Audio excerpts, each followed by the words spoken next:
The small Coalition survey ship Seeker drifted through the empty space near the third planet from the yellow star.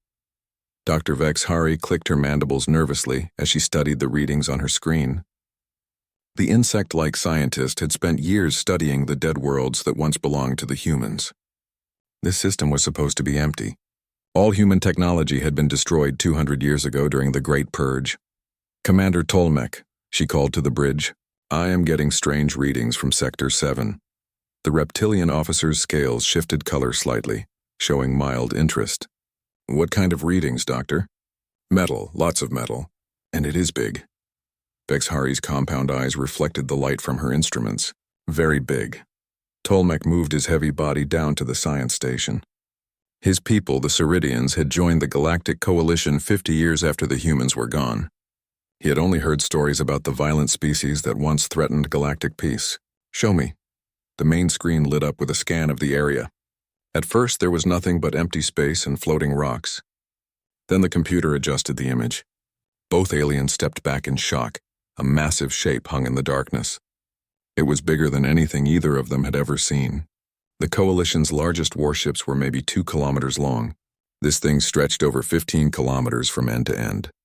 It looked like a giant metal city floating in space. "By the Queen's eggs," Vexhari whispered. "What is that thing?" Tolmec checked their database. Human ships were supposed to be crude and simple. This vessel was neither. It had smooth curves and elegant design. Strange towers rose from its hull like the spires of an ancient castle. "It matches no known Coalition design. It must be human." The word hung in the air like a curse. Everyone in the galaxy knew about humans. They were the species that nearly started a galactic war. They built weapons of terrible power. They refused to follow Coalition law. The Coalition had no choice but to stop them before they destroyed everything. "We should report this to Fleet Command," Tolmec said, but his voice showed curiosity. "But first, let us take a closer look." The Seeker moved slowly toward the giant ship. As they got closer, more details became clear. The hull was dark gray metal that seemed to drink in the light from their ship. No light showed anywhere on its surface. No energy readings came from its engines. It looked completely dead. "Scan for life signs," Tolmec ordered. "Nothing," Vexhari reported. "The ship is cold. No power readings at all. It has been dead for a long time." They flew around the massive vessel, taking pictures and measurements. The ship was shaped like a flattened diamond with a thick middle section. Huge bays opened along its sides, big enough to hold entire fleets of smaller ships. Strange dome-like structures covered the top and bottom, like the head of some sleeping giant. "Look at these markings," Vexhari said, pointing to symbols carved into the hull near what looked like the front of the ship. The writing was in human script, angular and harsh-looking. "I can read some of it." "UES. Something. Defiance." "Defiance," Tolmec repeated. The name fit what he knew about humans. They always fought against proper order. This must be one of their warships. "If this is a warship, where are the weapons?" Vexhari asked. "I see launch bays and sensor arrays, but no obvious gun ports." Tolmec studied the images. She was right. The ship looked more like a mobile city than a weapon. Perhaps they hid their weapons inside. Humans were known for being tricky. They found a docking port that looked like it might fit their ship. Tolmec made the decision to board the dead vessel. Coalition law required them to investigate any unknown technology. Besides, this was the discovery of a lifetime. A complete human ship intact and waiting to be explored. The Seeker attached to the docking port with a soft clang. Both aliens put on their environment suits and checked their equipment. Dr. Vexhari carried scanning tools and sample containers. Commander Tolmec brought a plasma rifle just in case. The airlock cycled through its sequence. When the inner door opened, they stepped into a corridor that stretched away into darkness. Their helmet lights showed smooth walls covered with strange designs. The gravity was set for human normal, slightly lighter than what either alien preferred. "The air is breathable," Vexhari reported, checking her instruments. 21% oxygen, 78% nitrogen. Standard human mixture. They walked slowly down the corridor. Their footsteps echoed in the empty space. Doors lined both sides of the hallway, all sealed shut. Human writing appeared on small signs next to each door, but neither alien could read most of it. "This place is huge," Tolmec said, his voice small in the vast emptiness. "How many humans lived on this ship?" Based on the size, maybe 50,000, Vexhari answered. This was not just a ship. It was like a floating city. They reached a junction where the corridor split into 3 directions. Maps on the walls showed the layout of the vessel. Even with their translators, most of the words meant nothing to them. But some things were clear. There were areas marked as living quarters, food production, schools, hospitals, and workshops. They built everything they needed to survive. Vexhari observed. This ship could travel for years without stopping anywhere. Or hide for years, Tolmec added. Maybe this is where some humans tried to escape the purge. They chose the path that seemed to lead toward the center of the ship. As they walked, motion sensors triggered old lighting systems. Dim lights flickered on ahead of them and turned off behind them, as if the ship was saving power. Commander, Vexhari said suddenly. These lights. They just turned on by themselves. I thought this ship was dead. Tolmec checked his rifle's power setting. Emergency systems. Many ships have them. It means nothing. But as they went deeper into the ship, more systems seemed to wake up. Air began to move through the ventilation shafts. Distant sounds echoed through the corridors like the heartbeat of some sleeping giant. They reached a large chamber with windows that looked out into space. The room was filled with tables and chairs like a meeting hall or eating area. Pictures covered the walls showing humans of different ages and colors. They looked happy in the images, smiling and laughing.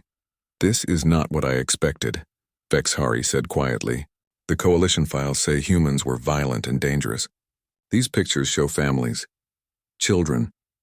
Coalition records are accurate, Tolmec replied, but his voice sounded less certain. Humans were a threat to galactic peace. They moved on, finding more rooms that told the story of a living community. Libraries full of books and data storage. Art galleries with paintings and sculptures. Workshops where humans made tools and everyday items. This did not look like a warship. It looked like a home. Finally, they reached what had to be the command center. The room was circular with a raised platform in the middle. Screens covered the walls, all dark and silent. In the center stood a chair that must have belonged to the ship's captain. As they approached the command area, something changed. A low humming sound filled the room. Lights began to flicker on. Not the dim emergency lighting they had seen before, but bright, full-power illumination. Screens lit up with symbols and numbers that scrolled past too fast to read. Tolmec, Vexhari said, her voice tight with fear.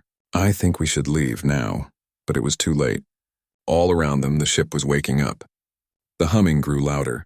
More lights came on in sequence, spreading outward from the command center like ripples in a pond. Deep in the ship's core, something that had been sleeping for 200 years was finally opening its eyes. The Defiance was coming back to life. Deep in the heart of the Defiance, Captain Elena Vasquez felt warmth returning to her body for the first time in 2 centuries. The cryogenic pod around her hummed as it slowly brought her back to life.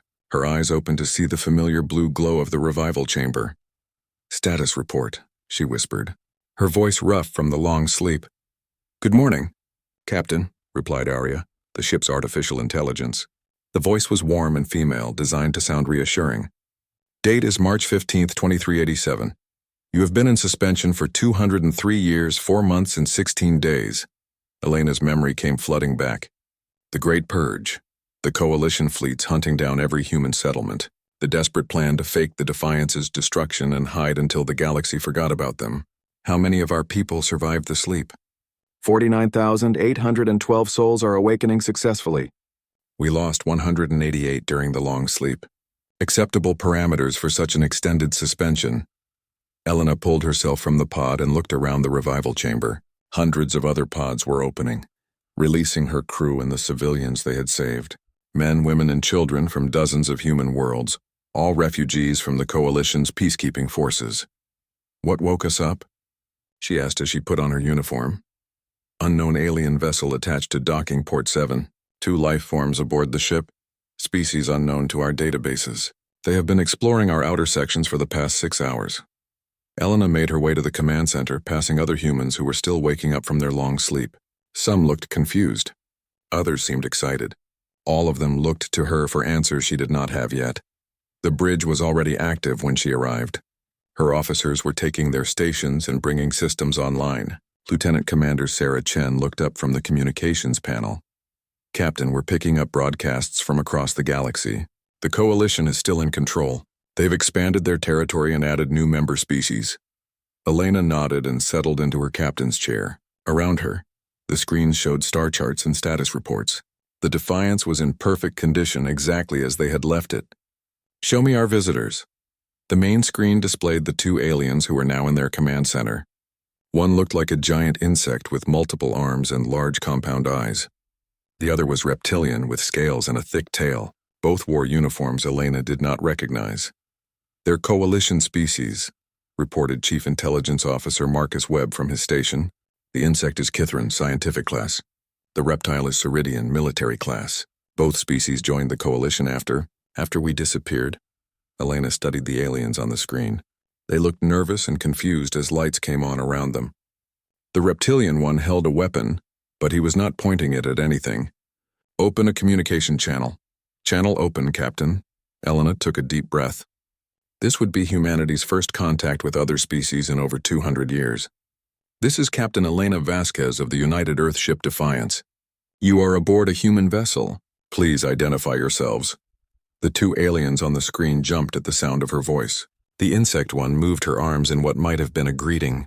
The reptilian one raised his weapon but did not aim it. "I am Dr. Vex Hari of the Coalition Survey Service," the insect said. "This is Commander Tolmec.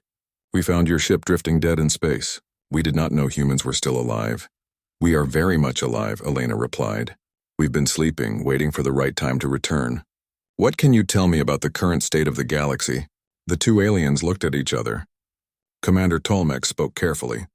"The Galactic Coalition maintains peace across 800 star systems. We have not seen humans for 2 centuries. Coalition records say your species was relocated for the safety of all civilized worlds." Elena felt anger rising in her chest, but she kept her voice calm. "Relocated? Is that what they call genocide now?" "The Coalition protected the galaxy from human aggression," Tolmec said, but his voice did not sound confident. "Humans were violent, unpredictable. They threatened the peace." "Dr. Vex Hari," Elena said, turning to the scientist. "You've been exploring our ship. Does this look like the home of violent people?" The Kithrin's mandibles clicked nervously. "Your ship is not what we expected. It appears to be designed for families, for community. The Coalition files describe human vessels as crude warships." Elena smiled grimly. "The Coalition lied about many things. Area. Show our guests the historical records." The ship's computer began playing holographic displays around the command center. Images of human colonies, peaceful and prosperous. Then came the Coalition fleets, arriving with demands that humans abandon their worlds and join the Coalition as a client species. When humans refused, the attacks began. The recordings showed Coalition ships firing on civilian transports.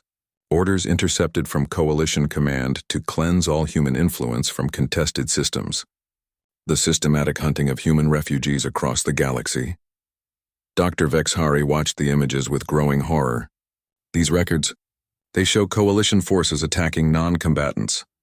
Your Coalition called it peacekeeping," Elena said. "They told the galaxy that humans were too dangerous to live free. But the real truth was that we would not bow down and accept their rule." Commander Tolmec lowered his weapon.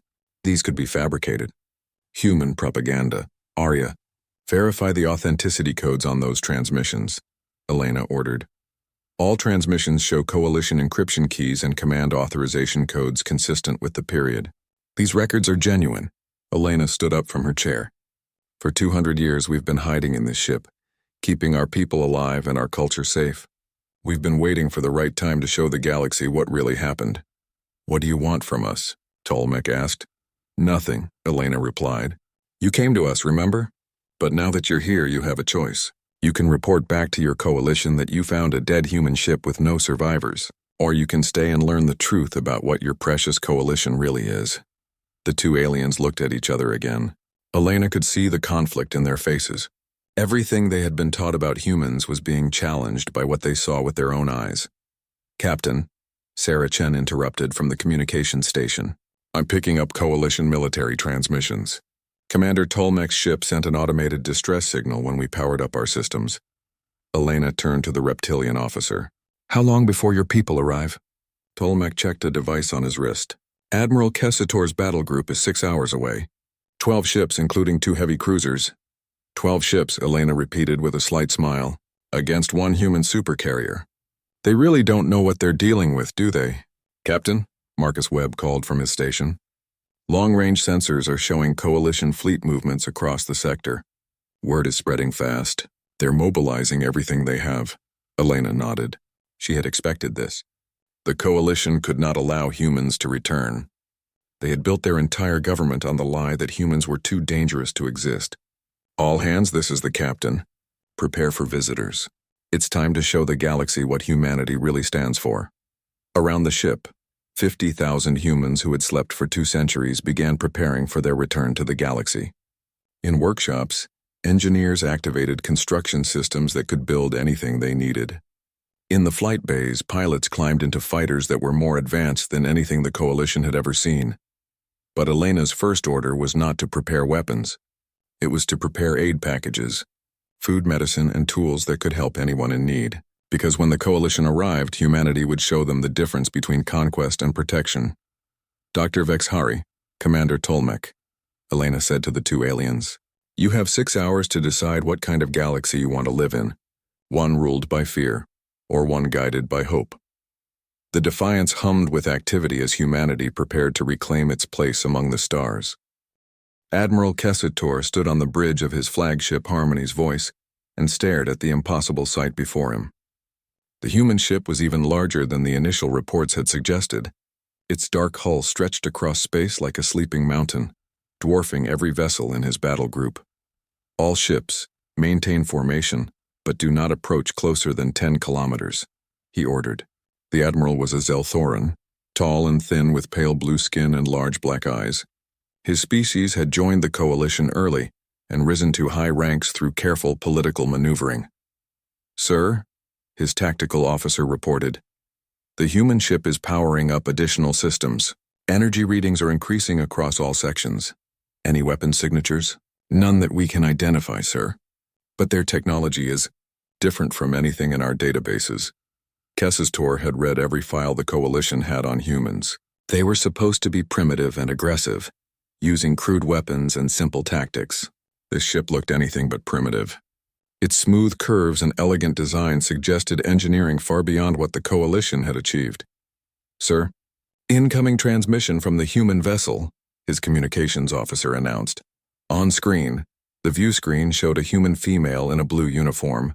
She had dark hair and calm brown eyes that seemed to look right through him. Behind her, Kessitor could see other humans working at stations that looked far more advanced than anything on his own bridge.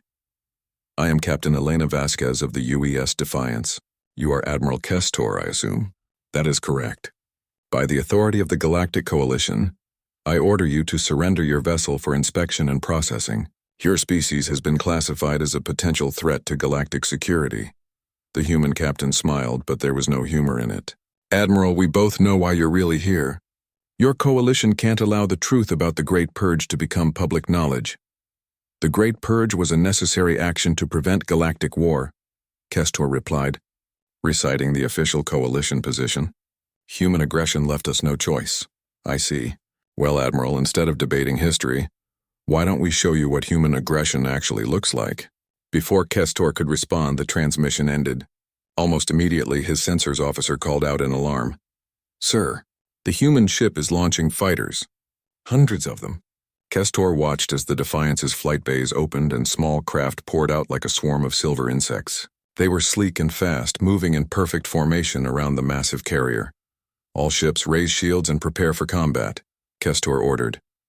But the human fighters did not attack.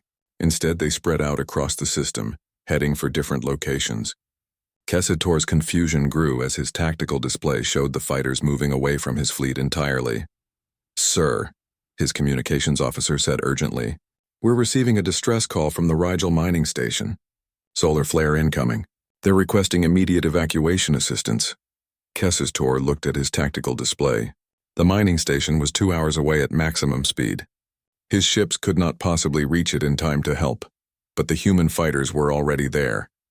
On the screen, they watched as the small human craft worked with incredible precision. Some fighters projected energy shields to protect the mining station's workers. Others deployed rescue pods that could survive the incoming radiation. Within minutes, they had evacuated over 3,000 miners to safety.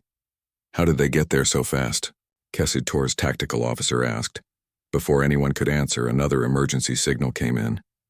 A merchant convoy was under attack by pirates near the edge of the system. Again, human fighters appeared as if from nowhere, driving off the attackers and providing medical aid to the wounded, sir. His intelligence officer said quietly. Their fighters are using some kind of faster-than-light drive we've never seen before. They can jump instantly to any location within the system. A third emergency call came from a coalition research station. A plague had broken out among the crew and they needed medical supplies immediately. The human fighters arrived before the call had even finished, carrying advanced medical equipment and doctors who worked alongside coalition medics to save lives. Kessitor watched it all with growing amazement. Every action the humans took was designed to help others. They used their advanced technology not as weapons but as tools for rescue and healing. Admiral, Captain Vasquez's voice came over the communication system again. Your ships fired warning shots at us earlier. May I ask why? Kessitor realized that his gunner had indeed fired several warning blasts when the human fighters first launched. Standard coalition protocol when dealing with potentially hostile forces. I see. Well, our shields absorbed that energy quite easily, but we thought it was wasteful to just dissipate it. On his tactical display, Kessitor saw something that made him question everything he thought he knew about physics. The energy from his warning shots was being channeled through the Defiance's hull to massive construction bays. Inside those bays, machines were using the absorbed energy to build medical supplies, food packages, and emergency shelters. You're turning our weapons into humanitarian aid, he said in disbelief. Energy is energy, Admiral. We prefer to use it constructively. Kessitor's comm officer interrupted again. Sir, we're receiving transmissions from across the sector. News of the human return is spreading. Many species are asking questions about coalition historical records. The Admiral felt a chill run through his body. If the truth about the Great Purge came out, if other species learned that the coalition had systematically destroyed an entire civilization for refusing to submit, the political consequences would be catastrophic. Captain Vasquez, he said formally, I have orders to bring you back to coalition space for processing. And if we refuse, then I am authorized to use force. On the screen, the human captain looked genuinely sad. Admiral, in the past 6 hours, your ships have done nothing but point weapons at people who were trying to help. My people have saved over 10,000 lives in that same time. Which of us do you think represents a threat to galactic peace? Kessitor looked around his bridge. His officers were watching the displays that showed human rescue operations throughout the system. Their faces showed confusion and doubt. These humans were not the monsters from the coalition history books. Sir, his tactical officer said quietly, our crews are asking questions. The humans just saved a Zilthoran transport that was caught in an asteroid field. They're asking why we're pointing weapons at people who are risking their lives to help our own people. The Admiral realized he was losing control of the situation. His own crews were starting to see the contradiction between coalition propaganda and human actions. Captain Vasquez, he said finally, what do you want? We want the galaxy to see the truth, Admiral. For too long, the coalition has ruled through fear and lies. Species have been destroyed or enslaved because they wouldn't accept coalition authority. We want to show everyone that there's another way. The coalition maintains peace and order, Kessitor insisted, but his words sounded hollow even to himself. The coalition maintains control, Elena corrected. There's a difference. Peace comes from cooperation and mutual respect. Order comes from everyone having enough to eat and a safe place to live. The coalition offers neither, it only offers obedience. On his sensors, Kessitor could see more human fighters launching from the Defiance, but instead of preparing for battle, they were distributing supplies to anyone who needed them. Food for hungry colonies, medicine for sick worlds, technology that could improve lives across the galaxy. This is impossible, he whispered. One ship cannot do all of this. One ship with 50,000 people who believe in helping others can do amazing things, Elena replied. The question is, Admiral, what do you believe in? Kessitor looked at his fleet, 12 warships that had been built to enforce coalition rule through force. Then he looked at the human ship, which had been built to preserve and protect life. The contrast was impossible to ignore. His communications officer interrupted his thoughts. Sir, priority transmission from Coalition Command.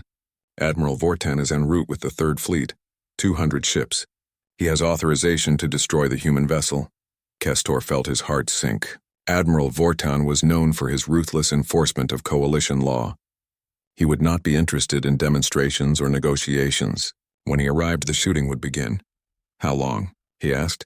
18 hours, sir. Elena Vasquez's voice came through the speakers one more time. "Admiral, you have 18 hours to decide what kind of officer you want to be. One who protects the innocent or one who destroys them. Choose wisely." The transmission ended, leaving Kessitor alone with his doubts and his duty. Around him, his crew watched the humans continue their rescue operations across the system. Every life saved made the Coalition's propaganda seem more like a lie. For the first time in his career, Admiral Kessitor began to question everything he had been taught to believe. Admiral Vortan's massive fleet dropped out of hyperspace like a wave of metal death. 200 Coalition warships spread across the Sol system in perfect formation, their weapons already charging for battle. At the center of the fleet, Vortan's command ship Galactic Order was a monster of a vessel, bristling with enough firepower to crack a planet. Elena watched the fleet's arrival from the bridge of the Defiance. Her crew worked quietly at their stations, preparing for what might be humanity's final battle. But instead of fear, she felt a strange sense of peace. They had spent 18 hours showing the galaxy what humans really stood for. Whatever happened next, the truth was out there now. "Captain," Sarah Chen reported from communications, "we're receiving broadcasts from across the galaxy. The footage of our rescue operations has spread to over 400 systems. Many Coalition member species are demanding explanations from their governments. And how are those governments responding? With silence mostly. But some Coalition regional commanders are refusing orders to mobilize against us. 3 entire sectors have declared neutrality." Elena nodded.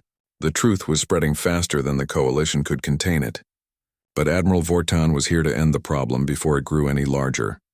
"Incoming transmission from the Coalition fleet," Chen announced. "Put it through." The main screen showed Admiral Vortan, a massive hegemarch with gray skin and small cruel eyes. His species had been among the Coalition's founding members, known for their absolute obedience to authority. "Human ship Defiance. I am Admiral Vortan of the Coalition Defense Force. You will surrender immediately and prepare to be boarded. Any resistance will be met with total destruction." "Admiral," Elena replied calmly, "I'm Captain Vasquez. Before you do anything you might regret, perhaps you should know that the entire galaxy is watching this encounter. Live broadcasts are going out to every system with communication capabilities." Vortan's face twisted with anger. "I care nothing for public opinion. The Coalition has declared your species a threat to galactic security. You will be eliminated. Based on what evidence? For the past day, we've done nothing but save lives and provide aid to anyone who needed it." "Propaganda," Vortan spat. "Human tricks designed to hide your true nature. We know what you are. Violent, unpredictable. A cancer that must be cut out before it spreads." Elena felt a deep sadness for the alien admiral. He had been so thoroughly programmed by Coalition lies that he could not see the truth even when it was right in front of him. "Admiral, I'm going to share something with you and the galaxy," she said. "Aria, broadcast the Coalition's true orders from the Great Purge." Across every screen in the system, holographic displays showed classified Coalition documents from 2 centuries ago. Orders signed by the Coalition High Command to eliminate all human presence from the galaxy. Detailed plans for hunting down civilian refugees. Communications between Coalition officers discussing the best ways to make human colonies disappear without leaving evidence. The documents were authenticated with Coalition security codes. There was no way to deny their accuracy. "These are fabrications," Vortan said, but his voice lacked conviction. "The authentication codes are real, Admiral. Your own ship's computers can verify them." Elena stood up from her captain's chair. "The Coalition didn't just commit genocide against humanity. They've done it to dozens of other species. Any people who refused to submit to Coalition rule were labeled as threats and eliminated. On screens across the galaxy, beings watched as the evidence mounted. Species after species that had simply vanished from the historical record. All had been destroyed by the Coalition for the crime of wanting to remain free. "Enough!" Vortan roared. "All ships, open fire! Destroy that vessel!" The Coalition fleet unleashed a barrage that should have vaporized any ship in existence. Thousands of energy bolts and missile warheads converged on the Defiance in a display of destructive power that lit up the solar system. When the light faded, the human ship was still there. Not only had it survived, it seemed completely undamaged. The Defiance's shields had absorbed the entire attack without even flickering. Impossible, Vortan whispered. Admiral, Elena said, her voice still calm and patient. You just fired enough energy to power a star system for a year. Thank you for the contribution. Across the hull of the Defiance, massive construction bays began to open. The energy from the Coalition attack was being channeled into manufacturing systems that worked at impossible speed. Within minutes, the ship began launching new vessels. Not fighters this time, but hospital ships, supply transports, and mobile shelters. We're using your attack to build aid for the people your own fleet just put in danger, Elena explained. Every shot you fire at us becomes medicine for the sick, food for the hungry, and homes for the homeless. Vortan's face contorted with rage. All ships, maximum firepower. Concentrate all fire on that ship. The Coalition fleet fired again, pouring everything they had into destroying the human vessel. The Defiance absorbed it all, converting the destructive energy into constructive purpose.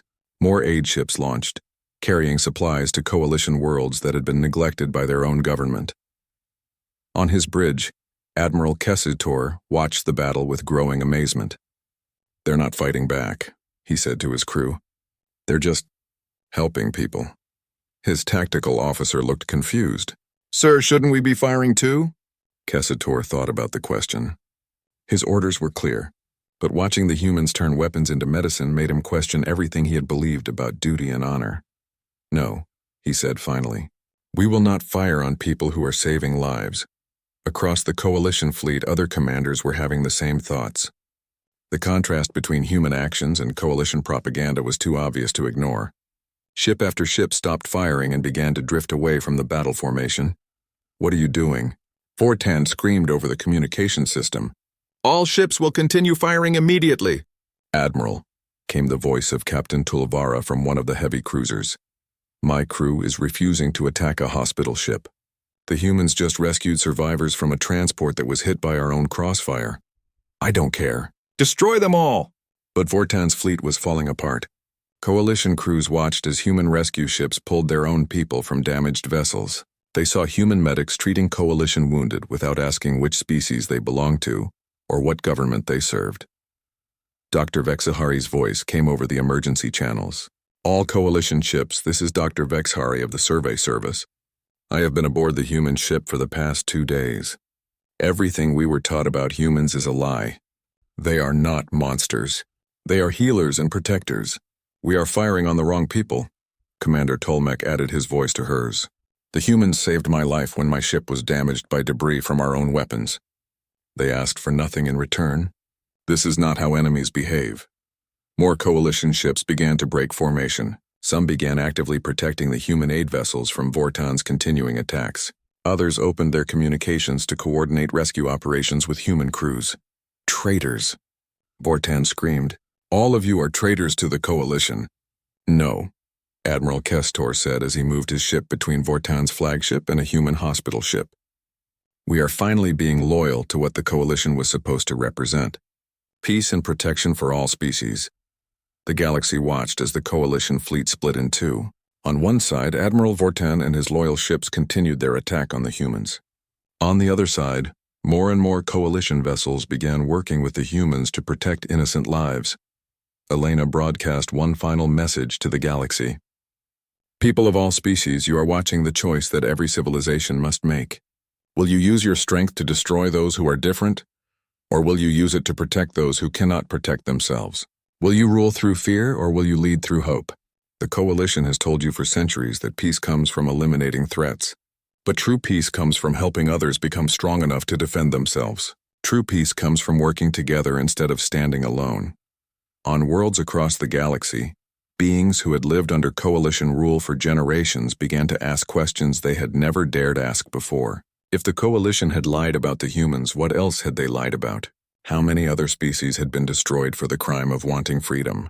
The Battle of Sol was not won through superior firepower or clever tactics.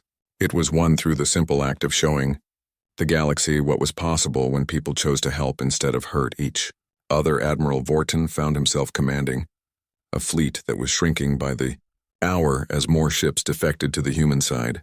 His dreams of crushing the human threat were turning into a nightmare of coalition collapse, and in the center of it all, the Defiance continued its mission of mercy, turning every attack into an opportunity to save more lives.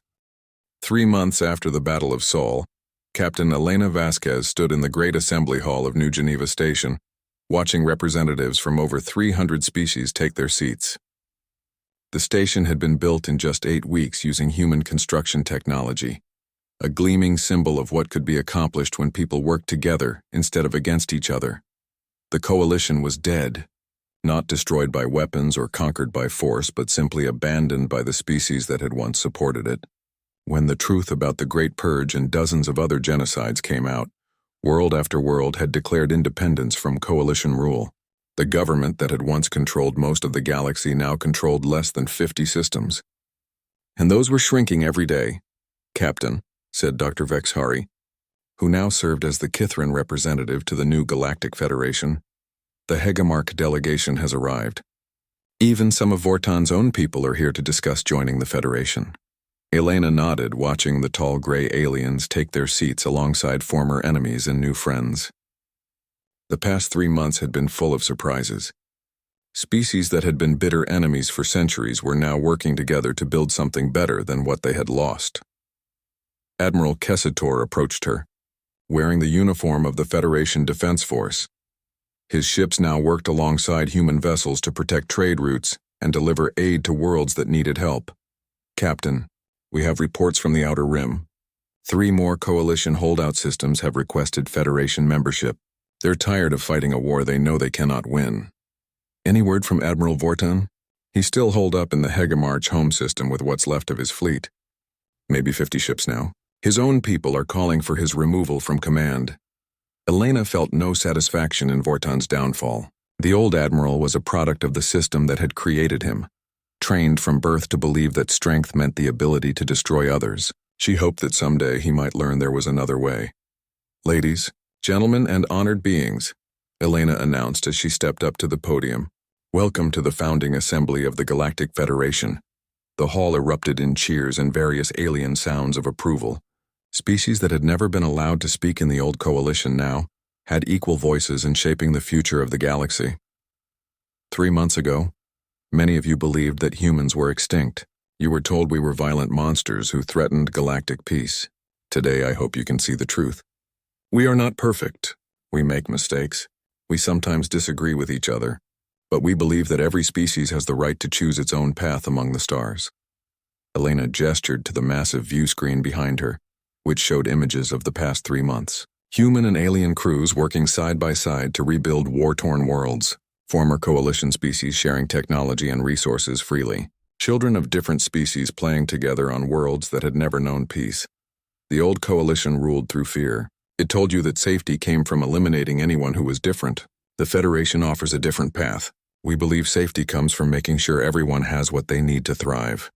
Dr. Vex Hari spoke from her seat. "Captain Vasquez, many of our people still have questions about human intentions. Your species possesses technology far beyond what the rest of us have achieved. How do we know you will not use this advantage to dominate us as the Coalition did?" It was a fair question, one that Elena had expected. "Doctor, in the past 3 months, human ships have shared every piece of technology we possess. Our medical knowledge, our construction techniques, our defensive systems, even our faster-than-light communications technology. We are not keeping secrets from our friends." She paused and looked around the hall at faces from dozens of worlds. "But more importantly, we have never asked for anything in return except the chance to work together as equals. Every decision the Federation makes is voted on by all member species. Humans have one voice among many, not a commanding voice above all others." Commander Tolmec stood up from his seat. "The humans saved my life and asked for nothing. They could have demanded my loyalty or my service. Instead, they simply asked if I wanted to help make the galaxy a better place for everyone." Similar testimonials came from around the hall. Species after species shared stories of human crews who had risked their lives to help strangers, who had shared their resources without asking for payment, who had treated former enemies as potential friends. "The question before us today," Elena continued, "is simple. Do we want to build a galaxy based on cooperation or competition? Do we want to explore the stars together? Or do we want to fight over them alone?" The vote was unanimous. Every species present chose to join the Federation. Even some of the holdout coalition worlds sent messages expressing interest in membership. As the assembly continued, Elena stepped outside onto the station's observation deck. Through the transparent aluminum windows, she could see the Defiance docked alongside ships from a dozen different species. Human children played with alien children in the station's parks. Former coalition officers shared meals with the people they had once been ordered to destroy. Admiral Kestor joined her at the window. "Captain, do you really think this will work? Can so many different species truly work together in peace?" Elena smiled as she watched a group of young humans and Kithrans working together on a science project.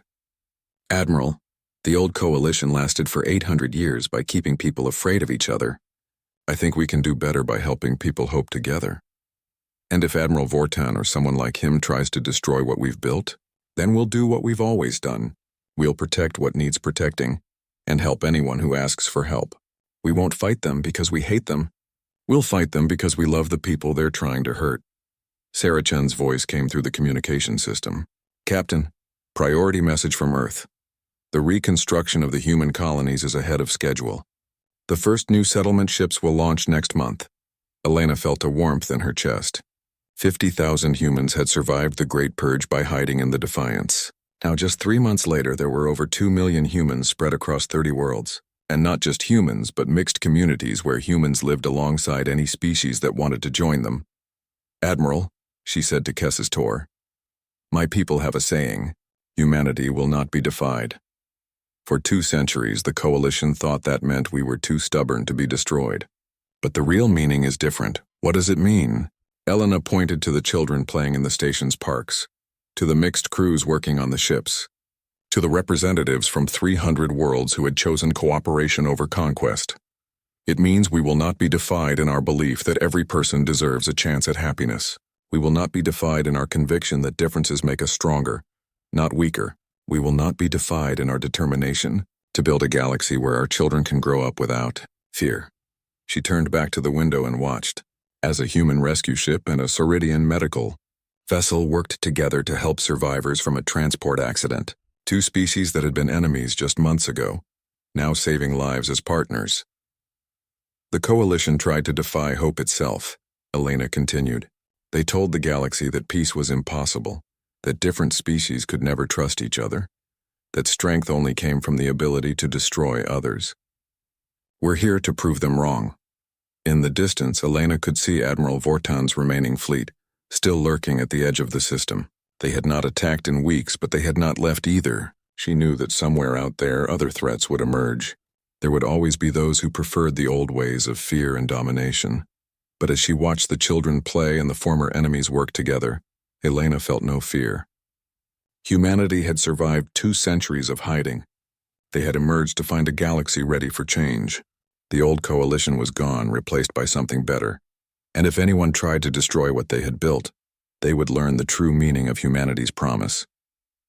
They would discover that love was stronger than hate, that hope was more powerful than fear, and that people fighting to protect each other could not be defeated by those fighting only for themselves. The Defiance had awakened not just from 2 centuries of sleep, but from 2 centuries of waiting. Waiting for the right moment to show the galaxy that there was another way. Now that moment had come, and humanity would not be defied in their determination to make it last. As the first Galactic Federation assembly came to a close, Elena made one final announcement. To all beings across the galaxy who still live under oppression, who still suffer under systems that value control over compassion, we say this: you are not alone. The Federation stands ready to help anyone who asks for help, to defend anyone who needs defending, and to welcome anyone who chooses hope over fear. This is our promise to the galaxy. Humanity will not be defied, and neither will the dream of a better tomorrow for all species among the stars. The message spread across every communication network in the galaxy, carried by beings who had found something they had never dared hope for, the chance to build something better than what they had inherited. In the end, humanity's greatest weapon was not their advanced technology or their powerful ships.